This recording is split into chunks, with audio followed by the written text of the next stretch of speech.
রনি, আমার একটু অসুস্থ লাগছে, মাথাটা টিপে দাও। সে আমার মাথা টিপতে শুরু করল, কিন্তু আমি বললাম, তুমি আমার একমাত্র ভরসা।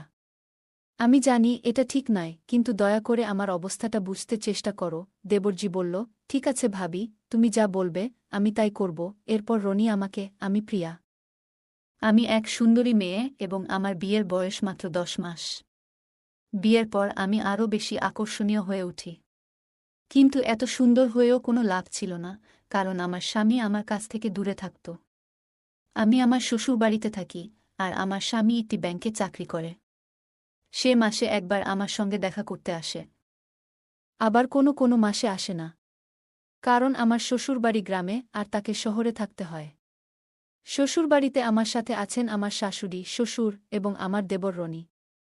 রনি দ্বাদশ শ্রেণী পাস করেছে এবং 20 বছর বয়সী। আমরা একসঙ্গে সময় কাটাই এবং একে অপরকে নিয়ে হাসিঠাট্টা করি। স্বামী না থাকার কারণে তার সাথেই আমি বেশি সময় কাটাই। এক সময় আমার তার প্রতি একটা আলাদা ভালোবাসা জন্মে। তোমরা আমার গল্পগুলো শোনো, কিন্তু সাবস্ক্রাইবই করো না। যদি গল্পগুলো ভালো লাগে তাহলে দয়া করে ভিডিওটি লাইক, শেয়ার আর চ্যানেলটি সাবস্ক্রাইবই করো। আর কী ধরনের গল্প শুনতে চাও কমেন্ট এ জানাও। রনির সাথে আমার সম্পর্ক বেশ বন্ধুত্বপূর্ণ। আমি তাকে দেবরজি বলে ডাকতে ভালোবাসি এবং সে আমাকে দিদি বলে ডাকে। যখনই আমরা একসাথে থাকি আমাদের মধ্যে এক ধরনের সম্পর্ক তৈরি হয়।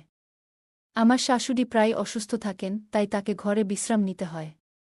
আর আমার স্বামী সুমন যখন ছুটি পায় না, তখন আমার মনের মধ্যে এক ধরনের খালি খালি অনুভূতি কাজ করে। কারণ আমি সবে মাত্র ২৬ বছর বয়স। রাতে আমি ঘুমাতে পারতাম না। আমার স্বামীর কথা বেশ মনে হতো, কিন্তু কিছু করার ছিল না, কারণ স্বামীকে বাইরে জব করতেই হতো। আমি আমার স্বামীর সাথে সব সময় ভিডিও কলে কথা বলতাম, আর আমার দেবর তা লুকিয়ে দেখত। আমি তাকে মানা করতাম না। আমার দেবর রনি খুবই যত্নশীল। একদিন সকালে আমি তার জন্যে চা নিয়ে গেলাম এবং দেখি তার ফোনে আমার ছবি ওয়ালপেপার হিসেবে আছে। আমি তা দেখে অবাক হয়ে গেলাম। আমি জানতাম সে আমাকে পছন্দ করে। আমি তাকে মজা করে জিজ্ঞেস করলাম, তুমি আমার ছবি ওয়ালপেপার করেছ কেন? সে হেসে বলল, দিদি তুমি তো সুন্দর, তাই ছবিটাও সুন্দর হয়েছে, তাই রেখে দিয়েছি। তোমাকে শুধু দেখতেই মন চায়, তাই ফোনের ওয়ালপেপার করে রেখেছি। দেখো, ছবিটা তোমার অনেক সুন্দর হয়েছে। এরপর আমি রান্নাঘরে গেলাম রান্না করতে, কিন্তু ঘরে ফ্যান না থাকায় আমি বেশ গরমে ভিজে গিয়েছিলাম। রনি তখন এসে আমাকে পাখা দিয়ে হাওয়া করতে লাগল। আমি তাকে ধন্যবাদ জানালাম এবং সেই মুহূর্তে আমাদের বন্ধন আরও গভীর হল। আমার শাড়ি একদমই ভিজে গিয়েছিল ঘামে, তাই তাকে চলে যেতে বললাম। কিন্তু সে গেল না। দেবর আমাকে খুবই স্নেহ করেন। একদিন রনি মজা করে বলল, না ভাবি, এটা স্নেহ নয়, ভালোবাসা। আর তোমাকে আরও সুন্দর লাগছে আজ। রুটির ময়দা বানাতে গিয়ে ঘামে ভিজে যখন আমার চুল বারবার মুখে আসছিল, আমি রনিকে বললাম, ভাই, চুলটা একটু বেঁধে দেবে? সে আস্তে আস্তে আমার চুল বেঁধে দিল। এরপর আমি গ্যাসে রুটি বানাতে শুরু করলাম, আর রনি পাশে বসে পাখা দিয়ে বাতাস করতে লাগল। আমি হেসে আবার রনিকে জিজ্ঞেস করলাম, তোমার ফোনের ওয়ালপেপারটা আমার ছবি কেন? রনি বলল, কিছু না ভাবি, তোমাকে ভালো লাগে তাই রেখেছি। আমি বললাম, আমি অতটা অবুঝ নই, জানি ব্যাপারটা অন্য কিছু, তুমি কিছু লুকিয়ে রাখছ। আমি বুঝতে পেরেছিলাম রনি আমাকে পছন্দ করে, কিন্তু সে লজ্জা পাচ্ছিল।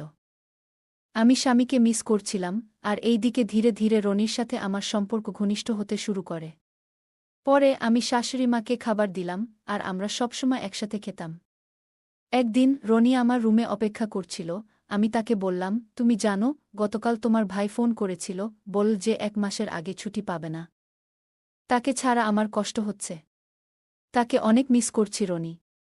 রনি বলল, কোনো চিন্তা করো না ভাবি, মাত্র কয়েকটা দিন বাকি, ভাই আসবে, আর আমি তো আছি। আমি বললাম, তাকে ছাড়া প্রতিটা দিন কাটানো আমার জন্য কঠিন। রনি শান্ত করার চেষ্টা করল, ভাবি, চিন্তা করবে না, আপনি আমাদের সবার খেয়াল রাখছেন। আমি বুঝতে পারছি আপনার কষ্টটা। কিন্তু চাকরি তো দরকার, তাই না? আমি তাকে আমার মনের একটা কথা বলতে চাচ্ছিলাম। মনে মনে ভাবছিলাম আজকে তাকে আমার মনের কথাটা বলে দেখি কি বলে। এরপর আমি বিছানা থেকে উঠে রনির পাশে গিয়ে বসে বললাম, আমি কি তোমাকে কিছু জিজ্ঞেস করতে পারি? তুমি কি আমাকে প্রত্যাখ্যান করবে না? রনি বলল। ভাবি বলল, কি বলবে? আগে উঠে বসুন, শান্ত হন। আমি বললাম, রনি, আমি একটু অসুস্থ বোধ করছি, মাথাটা টিপায় দেও। সে আমার মাথা টিপতে লাগল, কিন্তু আমি বললাম, তুমি আমার একমাত্র ভরসা। আমি জানি এটা ঠিক না, কিন্তু দয়া করে আমাকে বোঝার চেষ্টা করো। রনি বলল, ঠিক আছে ভাবি, আপনি যা বলবেন আমি তাই করব। এরপর রনি আমাকে জ্বরের ওষুধ দিল এবং আমার কপালে ঠান্ডা পানি দিতে লাগল। সন্ধ্যার দিকে আমি কিছুটা ভালো লাগতে শুরু করলাম, যদিও জ্বর পুরোপুরি কাটেনি। সন্ধ্যায় আমি যখন বাড়ির কাজ শুরু করি, রনি কিছুতেই আমাকে কাজ করতে দিল না। আমি রান্নাঘরে বসে রান্না করছিলাম, আর রনি পাশে বসে সাহায্য করছিল। আমি বারবার তাকে বলছিলাম, ভাই দুঃখিত, তোমার এত কষ্ট হচ্ছে আমার কারণে। কিন্তু রনি বলল, ভাবি তুমি চুপ করো। অযথা টেনশন করো না, এতে অসুস্থ হয়ে পড়বে। তবুও আমি তাকে বললাম, প্লিজ ভাই, তোমার যদি খারাপ লাগে মাফ করে দিও।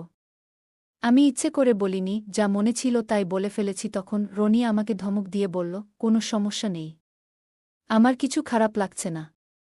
আর তুমি যদি এমন কথা বলতেই থাকো তাহলে আমি রাগ করব। তারপর সে আমাকে আবার ওষুধ খাওয়ালো, আর আমি ঘুমানোর আগে বললাম, আমি এখন ভালো আছি, তুমি ঘুমিয়ে পড়ো। রনি বলল, থাক, আমি সকালে ভাইয়াকে ফোন করে বলবো তাড়াতাড়ি আসতে। আমাদের এমনিতেই টাকা পয়সার সমস্যা নেই, তুমি চিন্তা করো না। আমি বললাম, না রনি, এখন আর দরকার নেই। সুমন এমনি এমনি ফোন করবে। এই কথা বলে আমি তার হাত থেকে ফোনটা কেড়ে নিয়ে বললাম, আমি ভালো আছি, অকারণে ওকে কষ্ট দিও না। আমি তার কোলে মাথা রেখে ঘুমাতে চেষ্টা করলাম। তার পাশে থাকতে আমার ভীষণ ভালো লাগে। পরে দেখি রনির ফোন থেকে আমার ওয়ালপেপার সরিয়ে ফেলা হয়েছে। আমি মজা করে জিজ্ঞেস করলাম, কি হয়েছে ভাই, আমার ছবির ওয়ালপেপার সরিয়ে দিলে কেন? রনি কিছু বলল না। আমি বললাম, আমি বুঝতে পারছি, আজকে আমার আচরণ তোমার ভালো লাগেনি, তাই সরিয়ে দিয়েছ। রনি হেসে বলল, না ভাবি, এমন কিছু হয়নি, তুমি ভুল ভাবছ। আমি সবসময় তোমার পাশে আছি, আমি রাগ করি না, আর তোমাকে এখনও আগের মতোই ভালোবাসি। রনিকে বললাম, এখন কি নাস্তা খাবা? কি নাস্তা বানাবো তোমার জন্য? রনি হেসে বলল, ভাবিজি, আমি এখন কিছু খাবো না, কিন্তু আমি দুধ চা খেতে খুব পছন্দ করি। তার কথা শুনে আমি মজা করে বললাম, তাহলে রান্নাঘরে দুধ আছে, গিয়ে বানিয়ে নাও। রনি হেসে বলল, আমি একবার ভাইয়াকে দুধ চা খেতে দেখেছিলাম, তখন থেকেই তোমার বড় ভক্ত হয়ে গেছি। তাই তোমার ছবি ওয়ালপেপার হিসেবে রেখেছিলাম। তার কথা শুনে আমি মুচকি হেসে বললাম, আমি তো জানতাম তুমি বাইরে থেকে যতটা নির্দোষ দেখাও, আসলে তা নও। আমি জানতাম তুমি আমাকে লুকিয়ে দেখতে, কিন্তু আমি তোমাকে কিছু বলতাম না, কারণ আমি তোমাক মনে মনে অনেক ভালোবাসতাম। রনির সাথে কথা বলতে বলতে কখন ঘুমিয়ে পড়েছিলাম বুঝতেই পারিনি, কারণ আমি জ্বরের ওষুধ খেয়েছিলাম। সারা রাত রনি আমার ঘরে আমার সাথে ছিল। সকালে উঠে দেখি রনি চা বানিয়ে শাশুড়িকে দিয়েছে এবং আমার জন্যও এনেছে। আমি রনিকে বললাম, এর কোনো দরকার ছিল না, আমি এখন ভালো আছি, নিজেই সবকিছু করতে পারতাম। রনি বলল, ভাবি, আজ তুমি বিশ্রাম নাও, আমি সবকিছু সামলে নেব। তোমার জ্বর এখনও ভালো হয়নি। তবুও আমি তার কথা না শুনে আমরা একসাথে খাবার রান্না করলাম। শাশুড়ি মা বাইরে বসেছিলেন, যাতে রাস্তা দিয়ে যাওয়া লোকজনের সাথে দেখা হয় আর গল্প করতে পারে, কারণ তার বয়স হয়েছে অনেক। আমি আর রনি তখন বাড়িতে একা ছিলাম। আমরা লুডু খেলছিলাম। খেলতে খেলতে আমি রনিকে জিজ্ঞেস করলাম, তুমি রাতের বেলা দুধ চা খাওয়ার কথা বলেছিলে, তুমি কি খেয়েছিলে? নাকি মজা করছিলে? সত্যি? রনি প্রথমে কিছুটা থমকে গেল, কিন্তু পরে বলল, ভাবি, আমি সত্যি বলেছি, আমি যা চাই তুমি তা বোঝার চেষ্টা করো। রনি আমাকে অনেক কিছু বোঝাতে চাচ্ছিল, আর আমিও তাকে অনেক কিছু বোঝাতে চাচ্ছিলাম, কিন্তু কেউ কিছু বলতে পারছিলাম না। আমি জানি এটা ভুল, এবং আমারও মনে হচ্ছে কাল রাত থেকে আমি যা ভাবছি তা ঠিক নয়। আমি বুঝতে পারছি যে হ্যাঁ বললে ভুল হবে। ভাবি, তুমি তখন ওষুধ খেয়ে ঘুমাচ্ছিলে, আর আমি সারারাত ভেবে কাটিয়েছি তোমার পাশে। আমরা যা করতে যাচ্ছি তা আমাদের সম্পর্ককে ধ্বংস করতে পারে, আর ভাইয়ের সঙ্গে বিশ্বাসঘাতকতা হবে।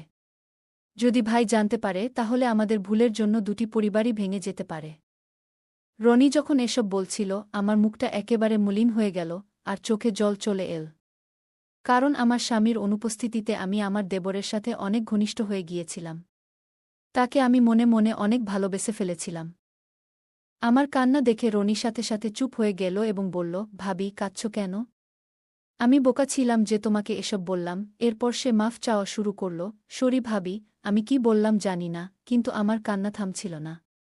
রনি বলল, ঠিক আছে ভাবি, তুমি যা বলবে আমি তাই করব।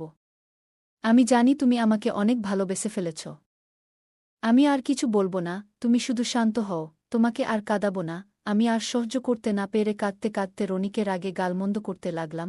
কাল তোমাকে কষ্ট দিয়েছি বলে মাফ চাইতে এসেছি, কিন্তু তুমি কি আমার অনুভূতি বোঝার চেষ্টা করেছ? তোমার কাছে ক্ষমা চাওয়া উচিত। রনিরও চোখে জল চলে এলো, আর সে আমাকে শান্ত করার চেষ্টা করছিল। তারপর আমি ধীরে ধীরে স্বাভাবিক হয়ে এলাম এবং রনিকে বললাম, আজকের পর আর কোনো অভিযোগ থাকবে না। আমি সত্যি বলছি, আমার মনে কোনো খারাপ কিছু নেই। কিন্তু তুমি তো জানো, আমাদের সতর্ক থাকতে হবে। রনি, আমরা আগের মতোই থাকব। এ কয়দিনে আমার কি যে হয়েছে, নিজেকে ঠিকভাবে কন্ট্রোল করতে পারছিলাম না। রনি আমাকে কিছু বলছিল না, শুধু বলছিল, ভাবিজি, সব ঠিক আছে। আমি তোমার কথা বুঝতে পারছি, আর তোমাকে বেশি চিন্তা করার দরকার নেই। এসব কথা সব আমাদের মধ্যেই থাকবে। তার এই কথাগুলো আমাকে একটু শান্ত করল। এরপর রনি কিছু না বলেই তার ভাই সুমনকে ফোন করে। আর পরের দিন সুমন বাসায় এসে 2 দিন থেকে যায়। পরে রনি আমাকে সুমনের সাথে পাঠানোর জোর করে, যাতে আমার স্বামী আমাকে তার সাথে নিয়ে যায় কিছু দিনের জন্যে। আমার দেবর বলছিল, কয়েকদিন ভাইয়ার সাথে শহরে থেকে আসো, মন ভালো হবে। আমার স্বামী তার ভাইয়ের কথা শুনে আমাকে নিয়ে গেল তার সাথে, যাতে আমার মন ভালো থাকে। কারণ একা একা থাকতে থাকতে অনেক বোর হয়ে গিয়েছিলাম। এখন অনেক সময় পার হয়ে গেছে, আর যখনই ওই দিনগুলোর কথা মনে পড়ে, আমি আর রনি হেসে ফেলি। রনি অনেক মজার মানুষ, আর যদি তার জায়গায় অন্য কেউ থাকত, তাহলে হয়তো আমাদের সম্পর্কটা আজ ভেঙে যেত। রনিকে আমি এখনও মন থেকেই ভালোবাসি, কিন্তু প্রকাশ করি না। গল্পটা কেমন লাগলো জানাতে ভুলবে না। আরও মজার মজার রোমান্টিক গল্প শুনতে চাইলে ভিডিওটি লাইক, শেয়ার এবং চ্যানেলটি সাবস্ক্রাইব করতে এবং বেল আইকনটি ক্লিক করতে ভুলবে না। ধন্যবাদ।